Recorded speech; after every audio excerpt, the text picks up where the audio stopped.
Hi everyone, welcome back to my channel Ingenious Insight and I am Anshul Sachdeva from IIT Roorkee। And जैसे कि last video हमने बात की थी कि जेईई मेंस के रिज़ल्ट के बारे में कि आपको क्या क्या कर सकते हो आप डिफरेंट ऑप्शंस, और क्या सिर्फ एक ही तरीका है, जेईई ही तरीका है जिससे आप आईआईटी में जा सकते हो। तो वो सब हमने बातें कर ली थी। उसके बाद हमने बात की थी कि we will be doing the revision questions for JEE advance. ठीक है, तो वही हम आज करने वाले हैं। थोड़ा सा हमें लेट हो गया क्योंकि वीडियो में थोड़ा प्रॉपर एरर वगैरह आ रही थी, तो प्रॉपर बन नहीं पा रही थी, तो अभी से करते हैं। एंड होपफुली ये रहेगा कि आज के बाद मतलब अभी कुछ दिनों के लिए 8 दिनों के लिए जो भी बचे हैं उनमें हम रोज़ ही एक वीडियो करेंगे जिसमें 30 मिनट में एटलीस्ट 10 क्वेश्चन तो सॉल्व हो ही जाएंगे। ठीक है, यानी हाँ बातें बाद में करते हैं, अभी पहले क्वेश्चन पे ध्यान देते हैं क्योंकि आपके पास टाइम बहुत कम है। ठीक है, तो ये आपके पास जेईई एडवांस 2019 का क्वेश्चन है और इसमें आपको एक डिटर्मिनेंट दिया हुआ है कि this determinant is equals to 0। आज हमने बात करनी है बाइनोमियल थ्योरम और सीक्वेंशियल सीरीज की। ठीक है, जल्द से जल्दी क्वेश्चंस करने हैं। तो हमने क्या किया, ये डिटर्मिनेंट ये जो है ये बाइनोमियल के कुछ सीरीज़ के एक्सपेंशन है। ठीक है, तो मैंने आपको एक पीएनसी वाली एक वीडियो बनाई थी जिसमें बाइनोमियल का ऐसा कुछ रोल था। बट इसमें क्या है, इसमें हम क्या कैसे कर सकते हैं कि इसमें पीएनसी का रोल अभी नहीं आ सकता। ठीक है, ऑल तो किसी न किसी फॉर्म में आता होगा, बट अभी नहीं करना हमें। अभी जो हमें मेथड पता है उसी से हम करते हैं। ये तो आपको पता है कि k इज इक्वल टू 0 से लेके n तक, यानी कि जो summation of all the numbers, यानी कि 0 + 1 + 2 + 3 टिल n, तो उनका समेशन क्या होता है, n in last term into last term +1 divided by 2, यानी कि ये हो जाएगा मेरे पास n into n + 1 divided by 2। ठीक है, ये बात समझ आ गई होगी। उसके बाद मेरे पास क्या बचता है, मेरे पास ये बचता है, ये मेरे पास क्या है, this is what, this is the expansion of, अगर मैं यहाँ पे 3 की जगह x लिख देता हूँ तो मेरे पास आता है NCR into X to the power या NCK into X to the power r। ठीक है, तो वो एक्चुअल में क्या होता है 1 + x to the power n, है ना। बाइनोमियल एक्सपेंशन में ये कुछ खास तरीके का एक्सपेंशन होता है कि आपने पढ़ा होगा कि 1 + x to the power n that is equals to 1 + C1x + C2x² + C3x³ and so on till Cn x to the power n। ठीक है, तो यहाँ पे x की जगह मैं 3 पुट कर रहा हूँ तो ये सेम सीरीज आती है मेरे पास। तो यानी कि मेरे पास क्या हो जाएगा 1 + 3 टू द पावर n, यानी कि 4 टू द पावर n, यानी कि 2 टू द पावर 2n। तो मैं इसको यहीं पे लिख लेता हूँ 2 टू द पावर 2n। उसके बाद मेरे पास ये बचता है, अब इसको मैं कैसे लिखता हूँ, this is what NCK into k और इसका समेशन। तो इसके लिए और इसके लिए यहाँ पे केस को रह गया, हमें डिफ्रेंशिएट करना होता है। ठीक है, तो डिफ्रेंशिएशन में भी थोड़ा सा इसमें अलग दिक्कत रहती है। कह रही है हाँ this is determinant is equal to 0 और उसके लिए कोई, यानी कि एक इक्वेशन है n में, तो उसमें हमारे पास n के लिए कुछ पर्टिकुलर वैल्यू आएगी। ठीक है, और उस वैल्यू को हमें इसमें सब्स्टिट्यूट करके हमें इस सीरीज़ का सम निकालना है। समझ आ गई होगी आपको बात। तो अब हम क्या करते हैं, इसको निकाल लेते हैं। दिस इज़ व्हाट, मैं इसको लिख लेता हूँ NCK इंटू में आ जाएगा मेरे पास k, तो मैं NCK को मैं लिख लेता हूँ n-1 CK -1 और यहाँ पे मेरे पास n/k कॉमन आ गया और यहाँ पे k मल्टीप्लाई में। ठीक है, समेशन तो है ही, मैं एक बार टर्म ही देख रहा हूँ, इंडिविजुअल टर्म्स। ठीक है, तो यहाँ पे मेरे पास k कैंसिल हो जाएंगे और यहाँ पे मेरे पास बचेगा n तो हर, क्योंकि कांस्टेंट है एक पर्टिकुलर है, k तो चेंज हो रहा है इस सीरीज़ के साथ। ठीक है, लेकिन n तो कांस्टेंट है, तो मैं n को बाहर निकाल सकता हूँ और मेरे पास बच जाएगा this is what summation of, या फिर आप ऐसे लिख सकते हो ना n times of summation of n-1 CK -1। ये आपके पास क्या बन जाएगा 2 टू द पावर n-1। ये आपको पता होगा बाइनोमियल सीरीज में सभी बाइनोमियल कोएफिशिएंट्स का जो सम होता है that is equals to 2 to the power, जो कि ये पावर होती है ना ऊपर वाली, वो बनती है। ठीक है, तो ये मेरे पास आ जाएगा 2 times of n times of 2 to the power n-1। मेरे पास बचता है ये टर्म लास्ट वाला। जल्दी से जल्दी इसको करते हैं। मेरे पास, मैं इसको क्या कर सकता हूँ, इसको लिख सकता हूँ k इंटू में आ जाएगा मेरे पास k -1 + 1 और यहाँ पे मेरे पास आ जाएगा NCK। क्यों किया मैंने ऐसा वो देखो आप, मैं यहाँ पे n/k कॉमन निकालूंगा और मेरे पास बचेगा n-1 CK -1, k कैसे कैंसिल हो जाएगा, n मेरे पास आ जाएगा, लेकिन मेरे पास यहाँ पे k एक और रह जाता अगर मैं -1 + 1 ना लिखता। तो अब यहाँ पे मेरे पास आता k -1, एक बार इसको कर ही लेते हैं हम। तो मेरे पास आ जाएगा k -1 + 1 इंटू में n इंटू में n-1 CK -1। ठीक है, ये समझ आ रहा है, ये तो आसान है ना स्टेप। अब मैं क्या करता हूँ, मेरे पास यहाँ पे k -1 है, तो मैंने यहाँ पे, और ये मेरे पास यहाँ पे k था, तो मैंने यहाँ पे k -1 क्रिएट किया जानबूझकर। ठीक है, तो n को तो मैं अलग से लिख लेता हूँ और मेरे पास बन जाता है k -1 n-1 CK -1 plus n-1 CK -1। ये बात सही समझ आपको, ये मैंने कैसे किया, k -1 के साथ मैंने इसको मल्टीप्लाई किया और 1 जो बचा उसको इसके साथ मल्टीप्लाई, n को मैंने बाहर ही निकाल रखा है। तो अब समेशन तो है ही बाहर, तो समेशन तो इस पर भी आएगा इस पर भी आएगा, अब लेकिन इसको हम फर्दर इवेल्यूएट कर सकते हैं। यहाँ पे मेरे पास k माइनस वन बाहर आता है, तो मेरे पास ये बच जाता है 2 times of n minus one, और यहाँ पे मेरे पास बचता है n minus two C k minus two plus n minus one C k minus one. Fine. अब समीशन आएगा यहाँ पे, तो समीशन के अकॉर्डिंग ये क्वांटिटी क्या बनेगी मेरे पास, मतलब इनका सच समीशन आएगा, तो वो हम लिख लेते हैं। यहाँ पे n बाहर आ गया, ठीक है, पहले टर्म है क्योंकि उसमें, तो फिर उसमें n माइनस वन भी बाहर आ गया, और यहाँ पे मेरे पास आ जाएगा summation of n minus two C k minus two plus n इसके साथ भी मल्टीप्लाई होगा n times of summation of n minus one C k minus one. ठीक है, ये मेरे पास बन जाएगा 2 to the power n minus one, ये मेरे पास बन जाएगा 2 to the power n minus two. अब आप यहाँ पे देख सकते हो this is 2 to the power n minus one, और ये this is 2 to the power n minus two. मैं इसको लिख सकता हूँ 2 to the power n minus two और मल्टीप्लाइड में 2। ठीक है, तो अब मैं यहाँ से क्या क्या कॉमन निकाल सकता हूँ, n भी कॉमन आ जाएगा, 2 to the power n minus two भी कॉमन आ जाएगा, तो मेरे पास यहाँ पे बचेगा, यहाँ से क्या बचेगा मेरे पास, ये बाहर आ गया, ये बाहर आ गया, यहाँ पे बचा n माइनस वन, यहाँ पे क्या बचेगा मेरे पास, n बाहर आ गया, 2 to n minus one minus two बाहर आ गया, यहाँ पे बस बचा 2, n minus one plus two यानी कि n प्लस वन, तो ये मेरे पास ओवरऑल बच जाएगा n times of n plus one into में 2 to the power n minus two. तो मेरे पास चारों जो हैं वो टर्म्स आ गए। अब मेरे को इक्वेशन सॉल्व करनी है और फटाफट से इसका आंसर निकालना है। तो मेरे पास ये बचा determinant of n into n plus one divided by two, यहाँ पे मेरे पास था 2 टू द पावर 2n, यहाँ पे मेरे पास था n into n plus one into में आ जाएगा 2 to the power n minus two, और यहाँ पे मेरे पास बच जाएगा क्या था, n into 2 to the power n minus one. Fine, this is equals to 0। अब आप यहाँ से डायरेक्टली जो है n into n plus one जो है वो इस रो से निकाल सकते हो कॉमन, और यहाँ पे आप लिख लोगे, और ये तो इक्वल्स टू जो में 0 है, तो ना n 0 होगा ना n प्लस वन 0 होगा, क्योंकि n माइनस वन तो हो नहीं सकता और n 0 भी नहीं हो सकता, तो उसको हम डायरेक्टली एलिमिनेट कर देते हैं। तो ठीक है, तो मेरे पास ये n into n plus one और n into n plus one ही गायब हो गए, यहाँ पे मेरे पास बचेगा 1, तो ये 1/2 आ जाएगा। अब मैं इसको लिखता हूँ, तो मेरे पास ये बच्चा है 2 टू द पावर 2n, और यहाँ पे डिवाइड बाई 2 था तो मेरे पास माइनस वन आ गया, माइनस में n times of 2 to the power n minus one, और यहाँ पे क्या 2 to the power n minus two, यानी कि n times of 2 to the power 2n minus three, that is equals to 0। समझ आई बात। अब मैं क्या करता हूँ, यहाँ से 2 to the power 2n minus one common निकाल लेता हूँ, और वो भी 0 नहीं हो सकता क्योंकि ये हमेशा पॉजिटिव क्वांटिटी होती है, that is always greater than और इक्वल टू 0। ठीक है, तो वो भी मैंने बाहर निकाल लिया, अब वो 0 तो होगा नहीं, तो ठीक मेरे पास यहाँ पे बच जाएगा 1 minus n times of 2 to the power minus two. ठीक है, क्योंकि यहाँ पे मैंने minus one 2n minus one common लिया, 2n माइनस वन कॉमन लिया, मेरे पास यहाँ पे क्या बचा माइनस टू, तो दैट इज इक्वल्स टू 0, यानी कि n is equals to 1 upon 2 to the power minus two, that is equals to 4।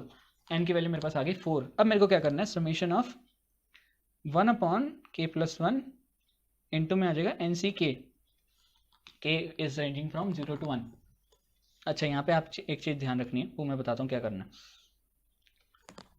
हाँ, मैंने अभी जैसे अब मैंने इसको इवैल्यूएट करना है, तो इसके लिए हम इंटीग्रेशन करते होते हैं, बट हमने क्योंकि टाइम सेव करना है तो हम वो भी नहीं करेंगे। हम यहाँ पे क्या करते हैं, मैं इसको n प्लस वन से मल्टीप्लाई डिवाइड कर लेता हूँ इस सीरीज़ को, यानी कि इस सीरीज़ के हर एक टर्म को।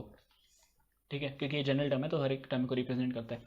n प्लस वन से मल्टीप्लाई डिवाइड कर लिया, तो ये क्या मेरे पास बच जाएगा, this is n plus one C k plus one. ठीक है, अब मेरा k तो 0 से n तक ही था, और ये कहाँ से स्टार्ट हो रहा है, n plus one C one, जब मैं k की वैल्यू 0 पुट करूँगा, plus n plus one C two, जब मैं k की वैल्यू 1 पुट करूँगा, till n plus one C, और यहाँ पे जब मैं k की वैल्यू n पुट करूँगा तो मेरे पास आ जाएगा n plus one C n plus one.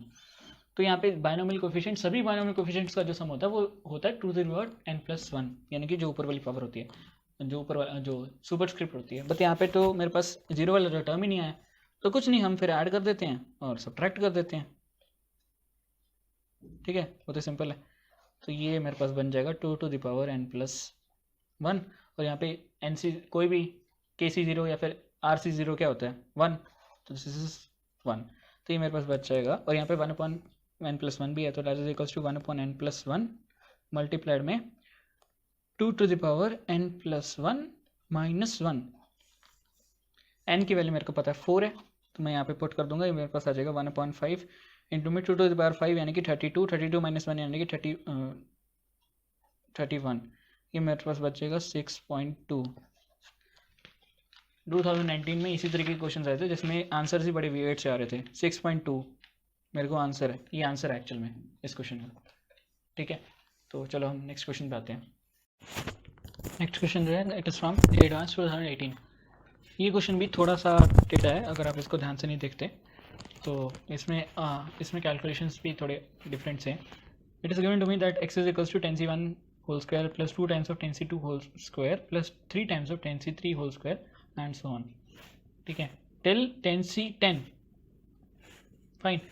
अब कई लोग इसको क्या करते हैं, डिफरेंशिएशन वगैरह से करते हैं कि दो सीरीज लेते हैं, उनको मल्टीप्लाई करते हैं, फिर उनका जो x टू द पावर 10 वाला कोफिशिएंट है वो इस साइड और इस साइड कंपेयर करके आंसर निकाल लेते हैं। उसके बाद भी उसमें भी थोड़ा जोर आता है और उसके बाद भी ये चीज़ रह जाती है इसमें भी कैलकुलेशंस में।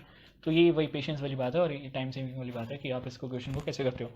मैंने आपको जो बताया था एक सीरीज जो मैंने बताई थी कि suppose MC0 NCR plus MC1 NCR -1 plus MC2 NCR -2 plus MCR NC0, इसका समेशन क्या होता है। ठीक है, तो इसको मैंने बताया था this is M plus NCR और इसका मैंने बिल्कुल सिंपल लॉजिक बताया था जो मैंने आपको शॉर्टकट्स वाली वीडियो में बताया था कि सपोज कर लो आपको R बच्चे सेलेक्ट करना है जिनमें से M बॉयज़ हैं, टोटल क्लास में M बॉयज़ और N गर्ल्स हैं। ठीक है, और उनमें से आपको R बच्चों को सिलेक्ट करना है। तो उसके बाद आपके कितने वेज हो सकते हैं, या तो आप 0 M बॉयज़ हैं और N गर्ल्स हैं तो आप 0 बॉयज़ को सिलेक्ट करोगे, सारी की सारी गर्ल्स सेलेक्ट कर लोगे, या फिर क्या होगा कि आप एक बॉय को सिलेक्ट करोगे बाकी R-1 गर्ल्स को सिलेक्ट करोगे। ठीक है, तो यहाँ पे मल्टीप्लाई और यहाँ पे क्योंकि अलग अलग केस हैं तो यहाँ पे प्लस प्लस होता जाता है। तो that is overall equal to कि आप पूरी क्लास में से R बच्चों को सिलेक्ट कर लो, that is M plus NCR। ये बिल्कुल लॉजिकल अप्रोच है, आपको कोई भी इसमें बाइनोमियल लगाने की जरूरत नहीं है। इन दिस केस फर्दर अगर मैं ये बोल दूँ कि M is equals to N तो इसमें आपके पास क्या मिलता है कि MC0 इंटू MCR। ठीक है, फिर आगे क्या मिलता है MC1 इंटू MCR -1 और इस तरीके से सीरीज मिलती है। उसमें भी अगर सुनो, उसमें भी अगर क्या होता है कि अगर ये वाला जो क्वांटिटी है और ये वाली जो क्वांटिटी है, ठीक है, इनका समेशन जो है मिलके वो M होता है। तो उस मतलब समझ गए ना आप बात, यानी कि ये और ये मिलके M बनते हैं।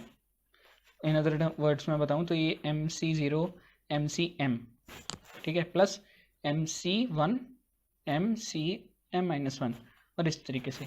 तो ये हमारे पास क्या बनता है, दिस इज, इसको मैं बोल सकता हूँ, अब इसको मैं यहाँ पे 0 से रिप्लेस कर सकता हूँ, M -1 को मैं 1 से रिप्लेस कर सकता हूँ। क्यों? क्योंकि NCR is equals to NCN -R है ना।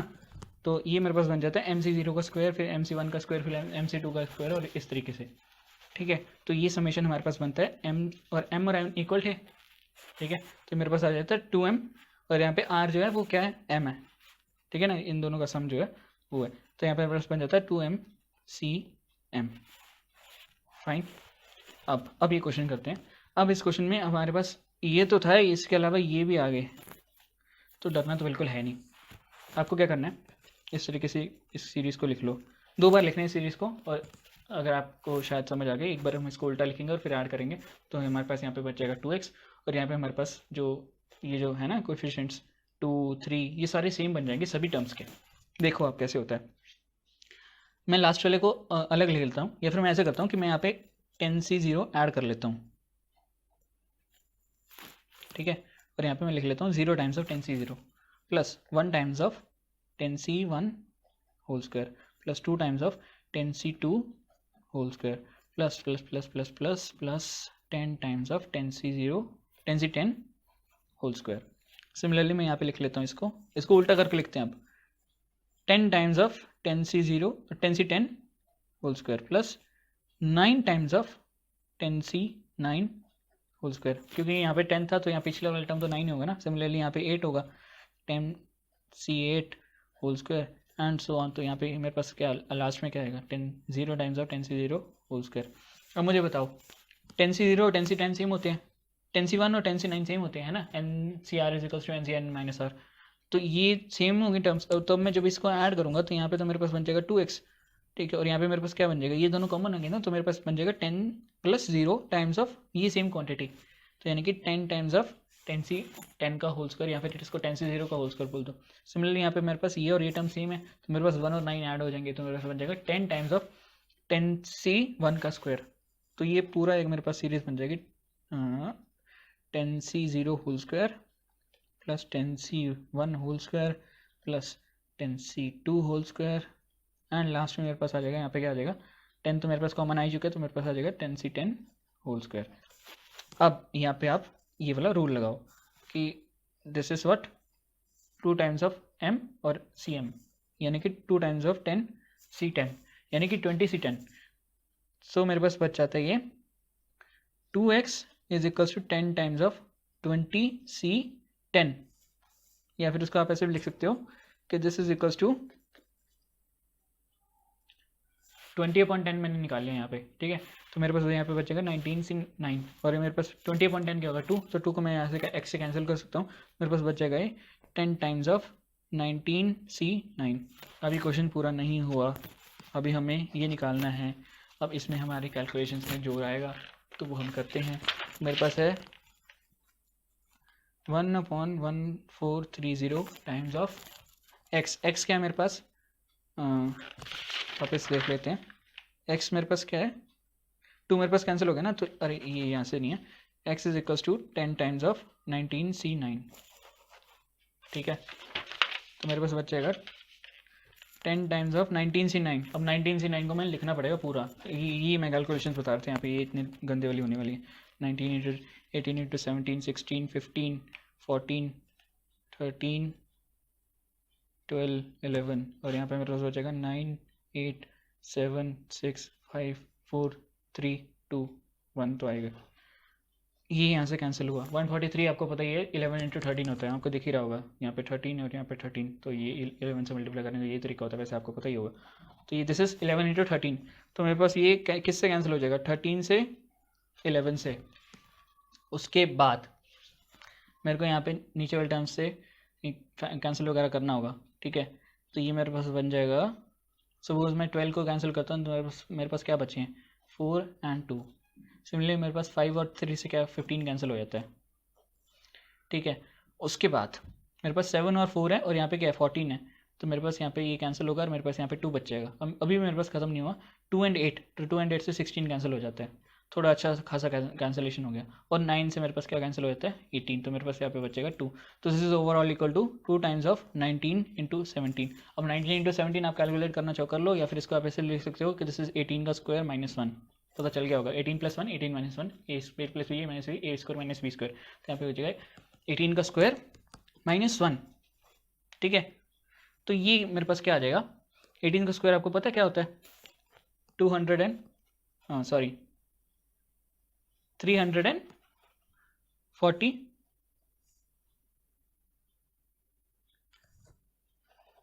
कर ही लेते ना यार, 18 18 64, और ये मेरे पास बचा 6, यहाँ पे 8 और 8 16 16 2 324, और माइनस में 1 यानी कि 323, और इसका मल्टीप्लाइड बाय 2, तो मेरे पास क्या बच जाएगा 646। ये मेरे पास आंसर है इस क्वेश्चन का।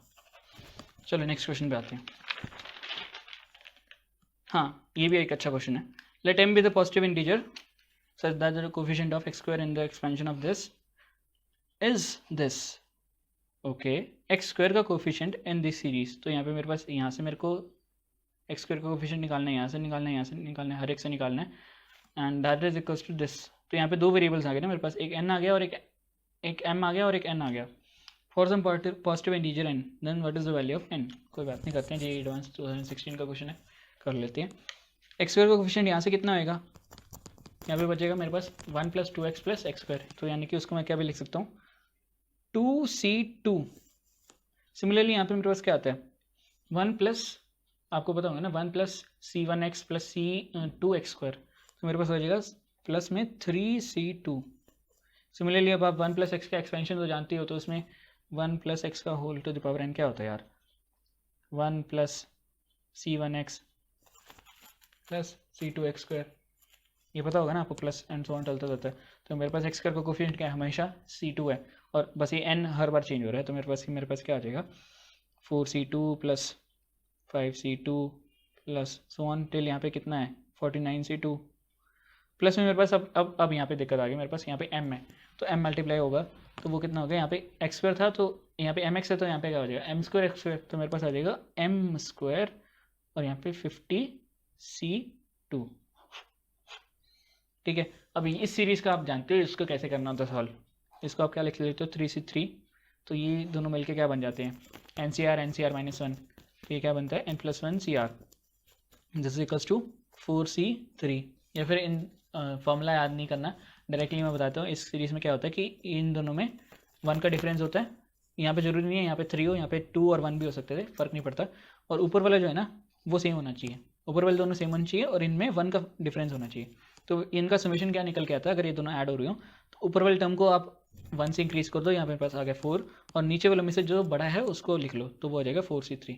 सिमिलरली अब मैं यहाँ पे लगाऊंगा इसको, ये ऐड में है ना, तो 4c2 और 4c3, तो मेरे पास क्या बन जाएंगे 4 में 1 ऐड करो यानी कि 5 और इनमें से जो बड़ा है वो लिख दो, यानी कि मेरे पास क्या आ जाएगा 5c3।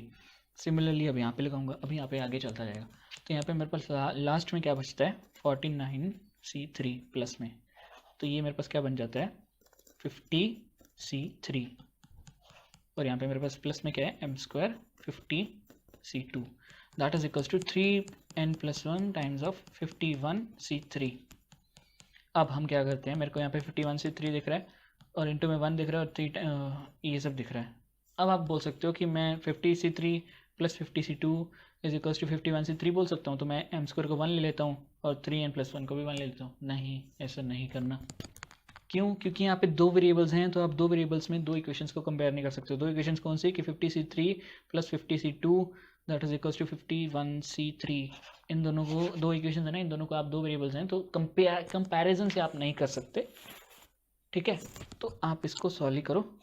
मैं इसको 50c3 को वहाँ ले जाता हूँ तो मेरे पास ये बच जाएगा m² 50c2 that is equals to 3n into 51c3 plus में 1 टाइम्स ऑफ 51c3 था और यहाँ पे 50c3 था तो वो माइनस में गया, तो मेरे पास क्या बच जाएगा 51c3 माइनस 50c3, तो उसको हम लिख लेते हैं ना एक बार कि 50c3, हाँ 50c3 plus 52c2 that is equals to 51c3। तो जब मैं इसको यहाँ पे माइनस में ले जाऊँगा तो मेरे पास 50c2 बचेगा 50c2।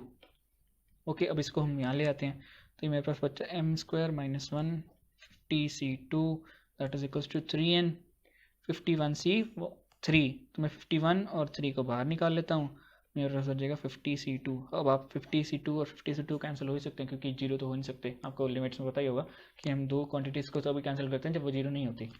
ठीक है, तो यहाँ मैंने कैंसिल कर दिया, ये जीरो वैसे भी होने वाला तो है नहीं। 3 से 3 कैंसिल हो गया, मेरे पास आ जाएगा m² is equals to 51n+1। Now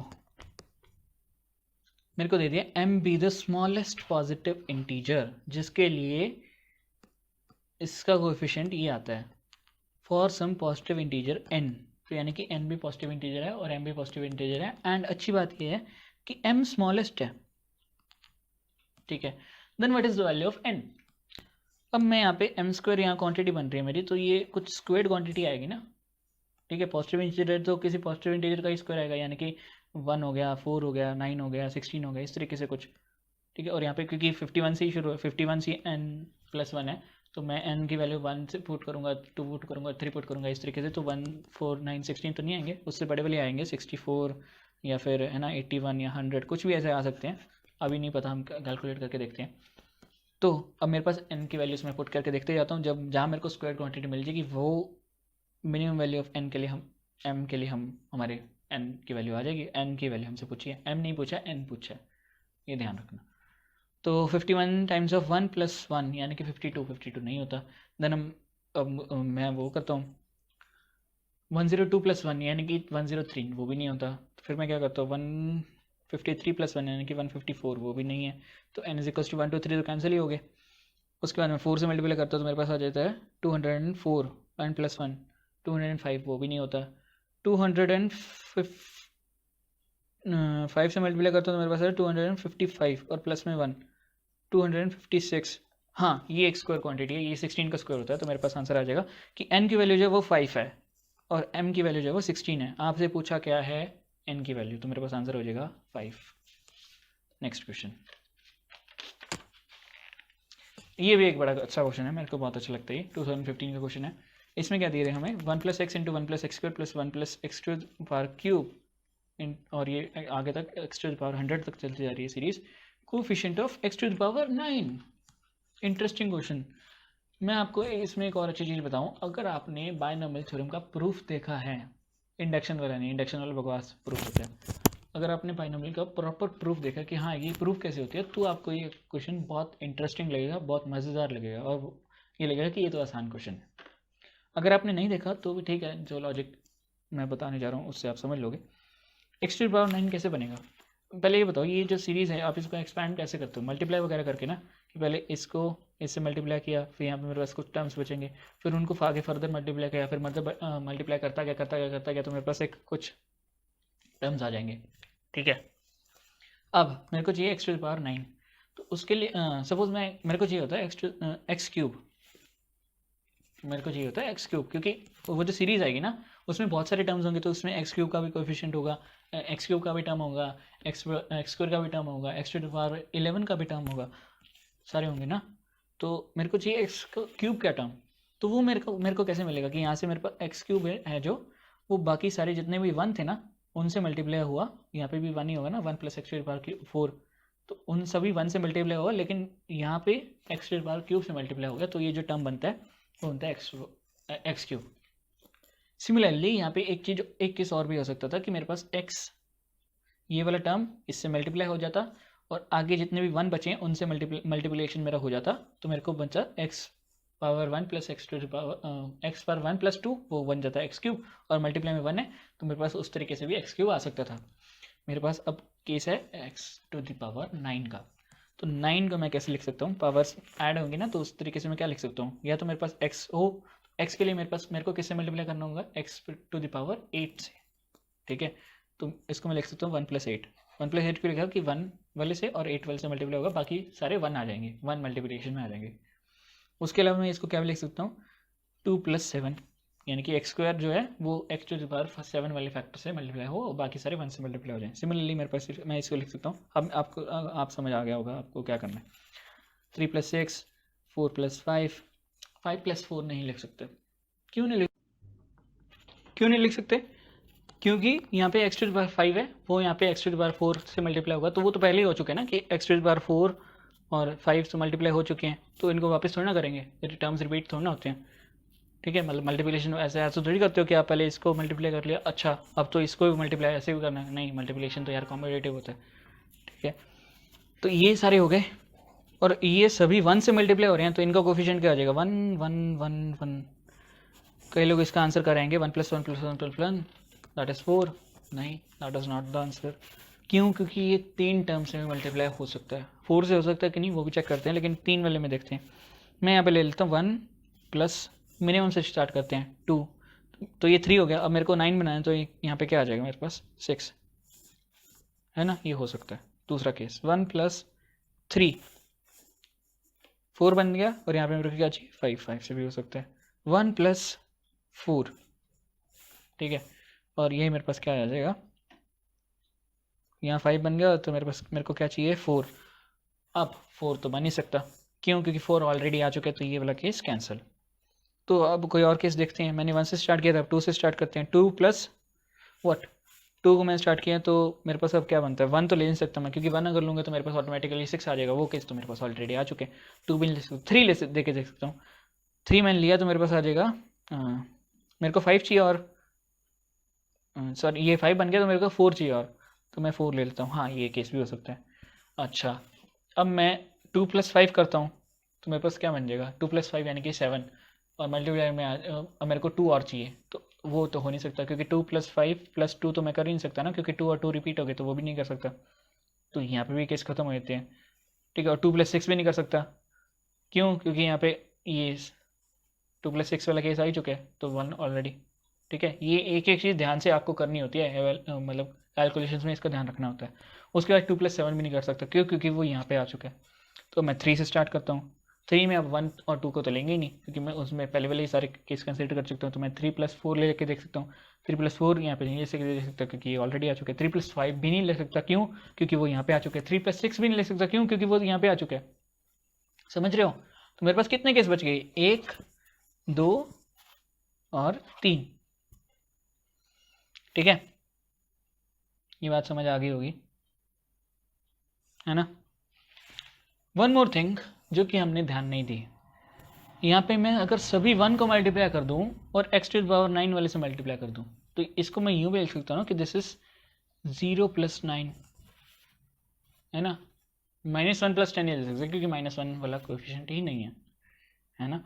तो मैं ये केस भी आ जाएगा मेरे पास। तो टोटल मेरे पास कितने केस हो गए? इसका कोएफिशिएंट भी 1, इसका 1, सभी का 1 है ना, क्योंकि 1 से मल्टीप्लाई हो रहा है। अगर यहाँ पे कुछ सपोज यहाँ पे a + x होता और यहाँ पे मेरे पास आया था a + x², तो इनका जो पावर्स बनती वो हम देख लेते इन टर्म्स ऑफ a, यानी कि a⁻ समथिंग 100, 1 + 2 + 3 + 12 100, और तो यानी कि 50-50, एंड माइनस में ये जो भी पावर्स बनती हैं इंडिविजुअली उनको कैलकुलेट करना पड़ता, तो वो तो और भी होंगे थे। तो या माइनस में तो 9 नहीं आया था, वो ठीक है, वो सेम आया था। तो a⁻50 41, वो खैर अलग बात है, हम यहीं पे फोकस रहते हैं ना। तो सभी का कोफिशिएंट 1 है, 1 1 1 1 1, 1 केस 2 केस 3 4 5 6 7 8 8 आ जाएगा मेरा आंसर। ओके, नेक्स्ट क्वेश्चन, इसका आंसर 8 है। Coefficients of 3 consecutive terms of this expansion are in the ratio 3:10:14। JEE advance 2013 में आ चुके क्वेश्चन, बट ये कोई अच्छा क्वेश्चन नहीं है।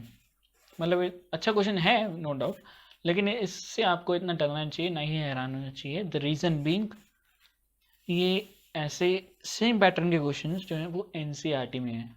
आपको टर्म्स का रेशियो देते हैं वहाँ पे, यहाँ पे आपको कोएफिशिएंट्स का रेशियो दे दिया, हार्डली मैटर्स। उल्टा वो थोड़ा सा ज़्यादा देखने वाला होता है। खैर, कोएफिशिएंट्स ऑफ 3 consecutive टर्म्स, तो मेरे को टर्म्स तो कौन से हैं वो तो दिए नहीं, ठीक है? तो मैं कोई भी ले लेता हूँ। Suppose they are r+1 r+2, ठीक है? उनके टर्म्स जो हैं they are what, they are in the ratio this, उनके जो कोएफिशिएंट्स हैं, ठीक है? कोएफिशिएंट इसका क्या होगा? n+5 r। अब आपको लगेगा कि tr+1 होता है, इसको हम कैसे लिखते हैं? NCR × x⁻r। तो ठीक है ना, मैंने r ले लिया, r-1 ले लिया, क्या फ़र्क पड़ता है? क्योंकि वो टर्म्स तो मैंने यहाँ पे r+1 r+2 ले लेता, मैं यहाँ पे ले लेता हूँ r+1 r+2 r+3। अब थोड़ा आपको ईज रहेगा, ठीक है? तो n+5cr n+5cr+1 n+5cr+2। अब यहाँ पे क्या है ना, मैंने कई जगह पे देखा है, यूट्यूब वगैरह पे भी, और कई टीचर्स को भी देखा है कि वो एक मतलब देखो एक बार आया एडवांस में ये क्वेश्चन, उसके बेसिस पे इन्होंने क्या कर दिया, ये रटवाना शुरू कर दिया इन्होंने कि हाँ जब भी ऐसा रेशियो का क्वेश्चन है तो ये फॉर्मूला लगाना, इस तरीके से करना, ये आंसर आ जाएगा। नहीं, रटना नहीं है इस चीज़ को। क्यों? क्योंकि ये क्या ही फ़र्क पड़ता है, कितना ही आप टाइम सेव कर लोगे इसमें, है ना? तो बाकी है आपकी मर्जी है, मैं तो अब क्या ही बोलूँ। ठीक है, तो हम इस क्वेश्चन को करते हैं, इसका रेशियो देख लेते हैं। इनका रेशियो है 5:10 यानी कि 2, कोई बात नहीं, 5:10 यानी कि 1/2। मेरे पास आ जाएगा n+5cr divided by n+5cr+1 that is equals to 1/2। इसको मैं क्या भी लिख सकता हूँ, अब मैं यहाँ पे वो फैक्टोरियल वगैरह में कन्वर्ट करता हूँ इसको, यहाँ पे बन जाएगा n+5 होल फैक्टोरियल, n और वो तो कैंसिल ही होना है दोनों साइड में। मेरे पास बन जाएगा n+5 - r फैक्टोरियल इंटू में r factorial divided by 1/n+5 - r-1 यानी कि 4 बच जाएगा यहाँ पे, और यहाँ पे इसका फैक्टोरियल r+1 का फैक्टोरियल। ठीक है, तो ये यहाँ से कैंसिल होगा, तो मेरे पास r+1 बच जाएगा। इनमें से कौन सा बड़ा है? ये वाला बड़ा, तो ये यहाँ से कैंसिल होगा, तो मेरे पास फैक्टोरियल हट जाएगा, ये बच जाएगा। तो this is equals to what, r+1/n+5 - r that is equals to 1/2, यानी कि 2r+2 that is equals to n+5 - r। ये इधर गया, ये उधर गया, 3r is equals to n+3। एक इक्वेशन आई है मेरे पास। सिमिलरली हम यहाँ से दूसरी इक्वेशन निकालेंगे। अब आप देख सकते हैं यहाँ पे कि यहाँ पे बचता है मेरे पास r+1/, हाँ यहाँ पे आपको ऑब्जर्वेशन, देखो ऑब्जर्वेशन जरूरी है, आप जरूरी नहीं कोई धक्के से बनाई हुई शॉर्ट ट्रिक से याद कर लो। ये लोग बोल देते हैं कि इसको लिख लो और फिर इनका ऐसे डिफरेंस लिख लो तो ये हो जाता है। ये आपको एक बार बार इतनी, maths is not a thing of cramming, ठीक है। तो तरीके आने चाहिए, ऑब्जर्वेशन आना चाहिए। ये आपको दिख गया ना कि जब इन दोनों का आपने रेशियो लिया तो ऊपर टर्म जो है वो ये वाली चीज़ आ रही थी और नीचे क्या आ रहा है, इन दोनों का डिफरेंस। तो बस जब मैं इनको लूँगा तो मेरे पास ऊपर वाली टर्म क्या होगी, r+2, तो मेरे पास लिख लेता हूँ r+2। डिवाइड में क्या आ जाएगा मेरे पास, दिस माइनस दिस, यानी कि n+5 माइनस r-1, तो वो हो जाएगा n+4 minus r। This is equals to what, अब ये रेशियो लिखना है मेरे को 10/14 यानी कि 5/7। इसकी इक्वेशन भी लिख लेते हैं, 7r+14 that is equals to 5n plus 20 minus 5r। ठीक है, ये इधर गया ये उधर गया, तो यहाँ लिख लेते हैं इक्वेशन। मेरे पास बन जाएगा 12r is equals to 5n plus 8। दो इक्वेशंस हैं, दो अननोन्स हैं, इनको सॉल्व करना है, कोई डिफ़िकल्ट टास्क नहीं है। कोई बात नहीं, मैं यहाँ से n के वैल्यू इसमें सब्स्टिट्यूट कर देता हूँ। मेरे पास बस बच जाएगा 12 times of r that is equals to 5 times of 3r minus 3, यानी कि 15 टाइम्स ऑफ r माइनस 1। तो मेरे पास बच जाएगा 15r माइनस 15, और यहाँ पे क्या आ जाएगा +8, तो माइनस में आ जाएगा मेरे पास 7, और ये बच जाएगा कि अरे ये क्या होगा,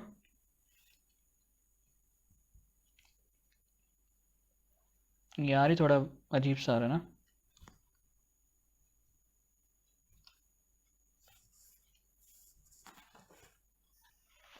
यहाँ पे हमने कोई ना कोई गड़बड़ तो की है, क्योंकि आर तो वो तो आ नहीं सकता, ठीक है।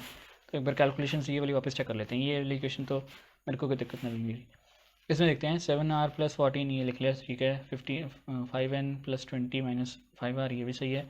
उसके बाद मैं यहाँ से ये इक्वेशन लिखी तो मेरे पास आ जाएगा 12r नो डाउट, 5n 6, अरे 8 की जगह 6 आएगा, ये गलती होगी। तो ये छोटी मोटी दिक्कत हो जाती है, घबराने वाली बात नहीं होती।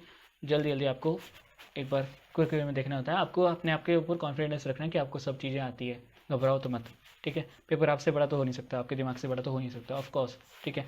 अब आपको बस वो डरा देता है, सिंपल सी बात ही होती है। हाँ, तो यहाँ पे 6 था तो +8 था, -15 बन रहा था और +6 बन रहा था मेरे पास। तो मेरे पास यहाँ पे क्या बन जाएगा, -15 और +6 दैट इज़ -9। ये इधर गया ये उधर गया, तो मेरे पास आ जाएगा 3r इज इक्वल्स टू 9, यानी कि r is equals to 3। r जब वैल्यू 3 है तो ये क्या, n की वैल्यू क्या आ जाएगी, 9 माइनस 3 यानी कि 6, माई आंसर।